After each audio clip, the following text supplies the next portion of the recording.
Hello, you're watching India Today Global with me, Shita Mitra, and I have with me our editor, Pranay Upadhyay. And today we're going to analyze how the story is playing out on the global stage when it comes to the fight between India and Pakistan. Now, both the countries have sent their international delegations to different countries to tell their side of the story. And currently, the two delegations are in the US. So let's begin with the question: how is the process folding out, for both the countries now?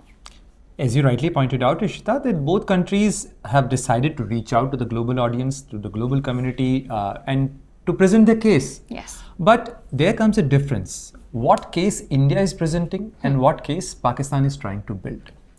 The biggest difference here is that India is presenting a case that we are fighting the menace of terrorism. And we have been reminding the global community since last many decades. World has witnessed that, even not conceding, not heeding to our warnings, to our to our words, they have paid the price. Even in the United States, much before the 9/11. Yes. The then Indian Prime Minister went in United Nations General Assembly, Atal Bihari Vajpayee clearly mentioned about this thing, that this distinction of your terrorist, my terrorist is going to cost you a lot. And it has to go away. It had, the world witnessed. Thereafter, India is one of the strongest proponent of a comprehensive convention against terrorism. Yes. So we have been asking, here again we are reaching out. Why are we doing this exercise? Because we think that it's a global problem. It's a global problem and the solution can only be found with the global help. We are reaching out to our partners. We are trying to convince them that this distinction of a good terrorist, a bad terrorist, your terrorist, my terrorist will only help terrorists and those who sponsor them, those who use them as tools of foreign policy. So there comes the distinction between India's case and Pakistan case.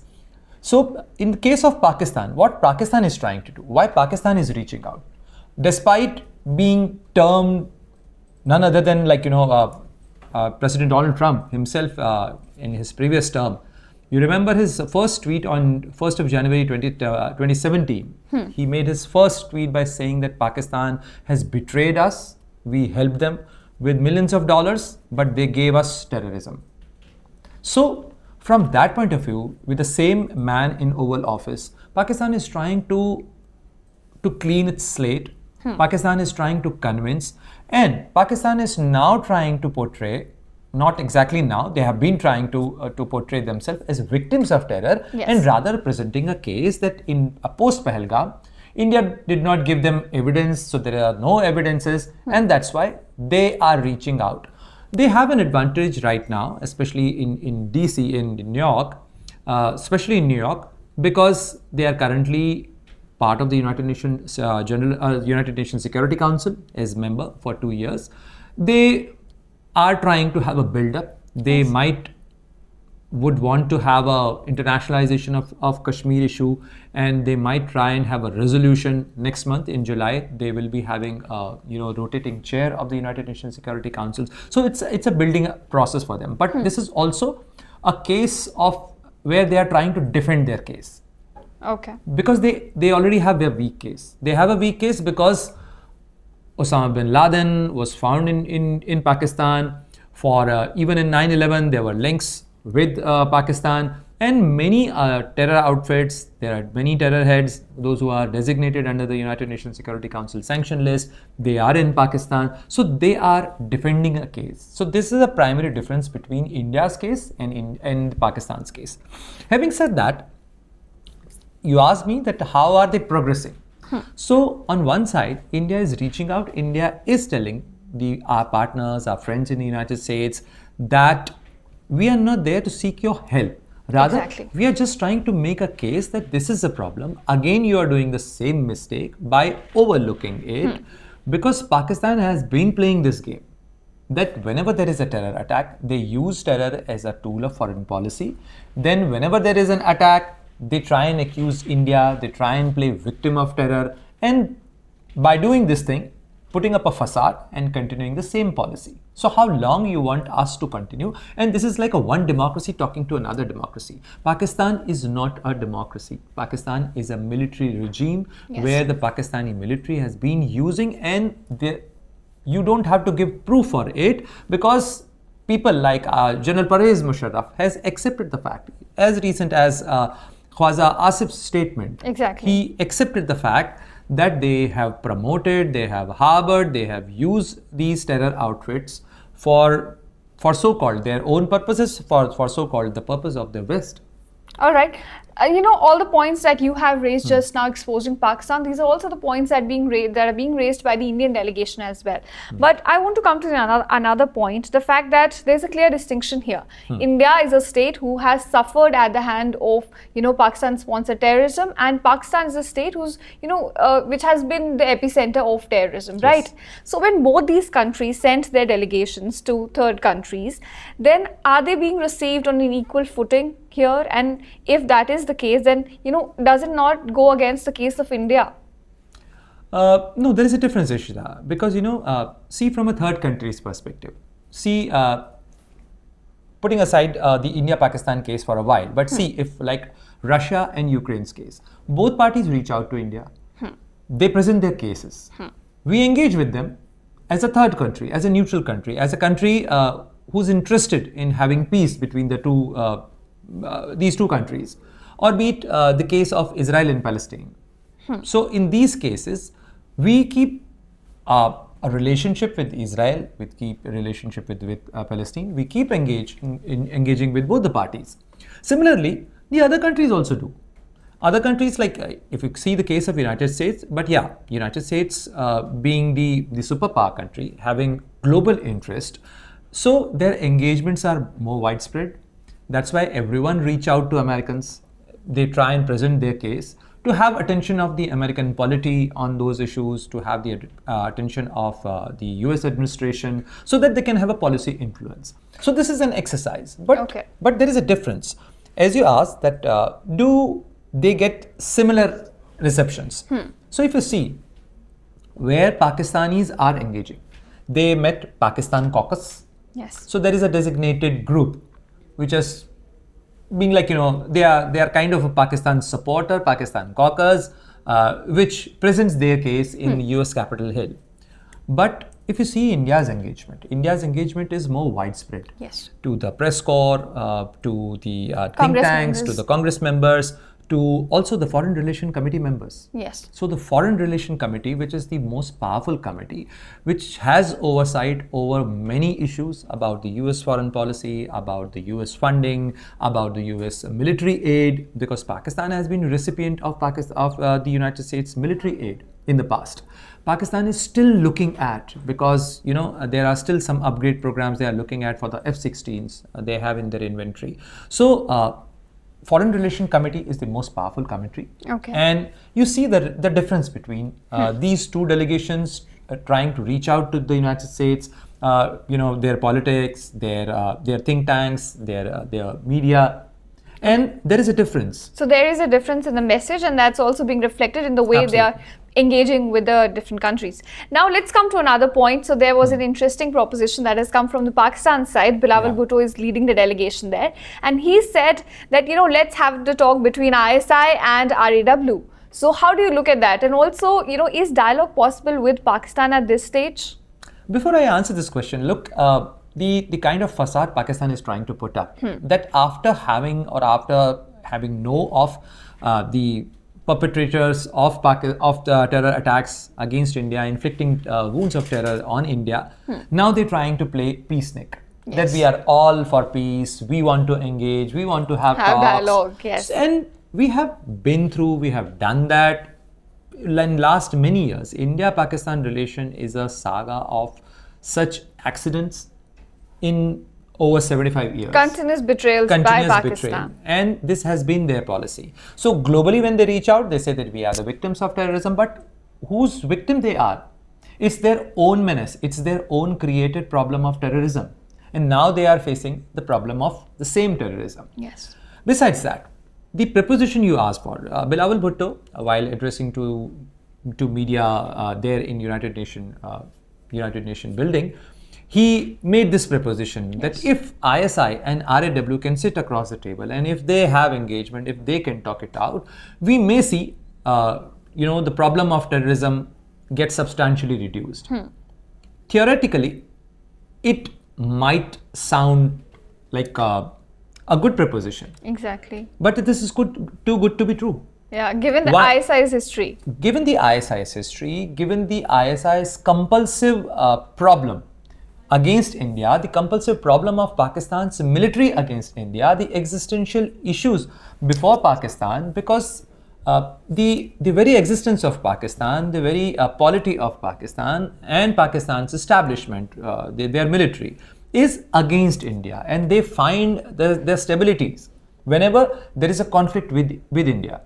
So, eastern border and having a conflict on their eastern border is paramount for their own stability in factors. Okay. Besides that, this is an idea. Have we ever tried this idea? Yes, we Okay. did try this idea. And see what happened after that idea. So, India and Pakistan, now if you see in retrospect, this sounds a very hypothetical thing, but it actually happened. In September 2006, in Havana, the then Prime Minister of India, Manmohan Singh, and the then President of Pakistan, General Pervez Musharraf, they had a meeting. Okay. And thereafter, India and Pakistan decided to have a joint anti-terror mechanism. Okay. Thereafter, we had 3 meetings of joint anti-terror mechanism. The first meeting was held in Islamabad, second meeting was in New Delhi, and third meeting was in June 2008 in Islamabad. Okay. But after having this engagement, after putting across our point, their point, all those paperworks and all those meetings, what did we get in return? Just few months after the third meeting, we had 26/11 in November 2008, and thereafter we decided that enough, this is not going to work. What's the point of engagement if you can't cooperate with us? Even thereafter, we sent all the dossiers, we have sent all the information we shared in anticipation of that so-called goodwill, so-called Aman ki Asha, that Pakistan might want to work with us. If they say that they are victims of terrorism, then both the victims should work Exactly. to put an end to this menace. But are they? Have they? No. Hafiz Muhammad Saeed is still active in Pakistan. Masood Azhar is still not only active in Pakistan, but he is one of the protectee of the Pakistan's Pakistan military. establishment, Pakistan's military. So therefore, we have tried that, we have done that, we have been there, and there is no point of... this is India's frustration actually, Ishita, when we are compelled to say that talks and terror cannot go together, because we have done that. We tried our peace gestures. And there is a history of all these peace overtures and betrayal we received. All right. Okay, so now I want to ask you, the fact that we have, put out our message, and Pakistan has also been trying to put out that message. How do you see this, going forward? If you see that talks and terror cannot happen, what are we looking forward to when it comes to India-Pakistan relation now? Before I answer this thing, let me add one more instance and one more thing to my previous answer, which is recently in 2018, I believe, there was a book which was co-authored by India's RAW chief and Pakistan's former ISI chief. So Lieutenant General Asad Durrani and A.S. Dulat, who was the RAW chief. They co-authored a book, Spy Chronicles. So this Spy Chronicle books talk about the perspective from the either side, and there was there was deliberation. There were references about the possibility of peace. You know what happened? In Pakistan, after having authored this book with RAW Chief of India, General Asad Durrani was put on an exit list. So he was on an exit control list. Also, there were cases against him, and his pension was stopped by the Pakistan establishment. So that's the official policy. So that's the official policy. So we do not know whether Bilawal Bhutto suggested this idea with any concurrence, or he just made this remark out of his own whims and fancies. We do not know. But as far as the history of Pakistan establishment is concerned, we know when Pakistani Prime Minister Nawaz Sharif was invited by the Prime Minister Narendra Modi in his first swearing-in ceremony, how much resistance he had to face, and thereafter what happened. So that difference grew to an extent where Nawaz Sharif had to leave his Prime Ministership. Now, coming back to the question that what are we looking at? What is a further and future trajectory of India-Pakistan relationship? So now, after having realized that talks and terror cannot go together, the only thing which works with Pakistan is to make them realize the cost. So there is a proposition which is called like either the risk outweighs the benefit or the benefit outweighs the risk. Yes. So here, unless you make Pakistan or Pakistan military to have cost, and this is for the first time in Operation Sindoor, we have removed the distinction between state and non-state. Yes. So anything which happened from the border areas of Pakistan, in any case, that is a responsibility of Pakistan state. Yes, because we are not going to differentiate between so Pakistan terrorists, state, no. Pakistan military has its presence on line of control. Pakistan's military has presence on international border. How can they say that these are independent entities? These are the non-state actors? Exactly. No, they cannot operate. They cannot be allowed. They shouldn't be allowed to operate without state concurrence. How can they operate? They cannot. They cannot. So therefore, those launch pads which existed on the border areas, those training stations, those training camps, which were harbored and within oversight of Pakistan military, would not have been there unless there was a terror concurrence. training camps, just for viewers. Absolutely, yes. Those terror training camps. So we have neutralized those terror training camps as well as the terror headquarters like Markaz-e-Subhanallah, Markaz-e-Tayyaba, and many other terror headquarters. Besides that, when Pakistan responded, look, we struck down the terror headquarters. Pakistan responded by hitting civilians our and military areas, and therefore we responded, and we also made it clear that from next onwards, like from now onward, we are not going to make this distinction. So now Pakistan military has to pay the cost of their deeds. What they do, if you are going to export terrorism, then you should be ready to pay the price.